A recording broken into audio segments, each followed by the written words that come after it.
මම මේ ඉල්ලීම කරේ ශ්‍රී HNB ஃபைனான்ஸ் நிலையான வைப்புக்கு இப்பொழுது கவர்ச்சிகரமான வட்டி. நான் இந்த வேண்டுகோளை இலங்கை சட்டத்தரணிகள் சங்கத்திடம் விடுத்தேன். நாளை பிற்பகல் 12 மணி முதல் 1 மணி வரை இலங்கை சட்டத்தரணிகள் சங்கத்தின் பிரதிநிதிகள் குழுவொன்று பாராளுமன்றத்திற்கு வருகை தருவதாக குறிப்பிட்டிருந்த நேரம் 12 மணிக்கும் 1 மணிக்கும் இடைப்பட்ட நேரமாகும். நான் பிரதி சபாநாயகருக்கு இது தொடர்பில் அறிவிக்கிறேன். சபாநாயகரையும் இது தொடர்பில் பேசத் தொடங்கியவுடன் அவர் தனது இருக்கையிலிருந்து சென்று விட்டதால் என்னால் இப்போது ஒன்றும் செய்ய முடியாது.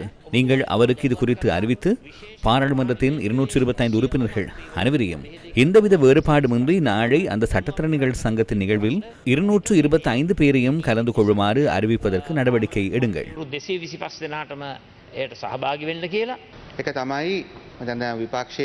இப்போது எதிர்க்கட்சியினர் நாளை ஏதேனும் ஒரு தொழிற்சார் அமைப்பில் இருந்து உறுப்பினர்களை அழைப்பதற்கு திகதி குறிக்கப்பட்டுள்ளது என்று கூறினர். முதலாவது விடயம், ஊடகங்களுக்கு அவ்வாறு திகதி குறிக்கப்பட்டுள்ளது என இப்போது கூறப்பட்டுள்ளது.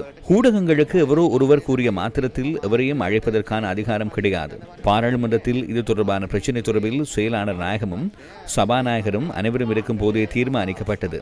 அனைத்து உறுப்பினர்களையும் அறிவிப்பது என்பது சபை முதல்வரின் ஒப்புதலுடன் வர்த்தக குழு கூட்டத்தில் எடுக்கப்படும் ஒப்புதலின் அடிப்படையிலேயே செய்யப்பட முடியும் என தீர்மானிக்கப்பட்டது.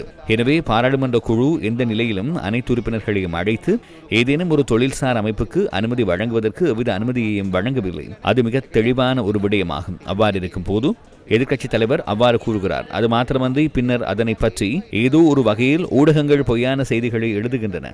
எனவே தயவு செய்து இங்கு உறுப்பினர்களை குழப்பும் அவருக்கு அவருடைய கட்சியின் சில உறுப்பினர்களை வேண்டுமானால் ஒன்றிணைத்துக் கொள்ள முடியுமாயிருக்கும்.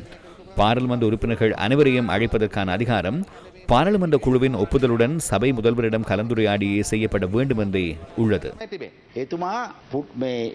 அவரே சபாநாயகரிடம் 225 பேரையும் வருமாறு கோரிக்கை விடுத்தார். அவ்வாறன்றி இவருக்கு அந்த அதிகாரம் உள்ளதா இல்லையா என்பது வேறு கதையாகும்.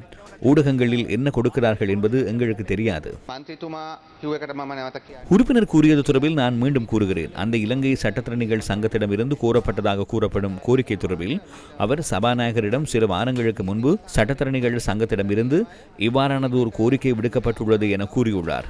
அதன் பின்னர் சட்டத்தரணிகள் சங்கம் என்ன செய்தது?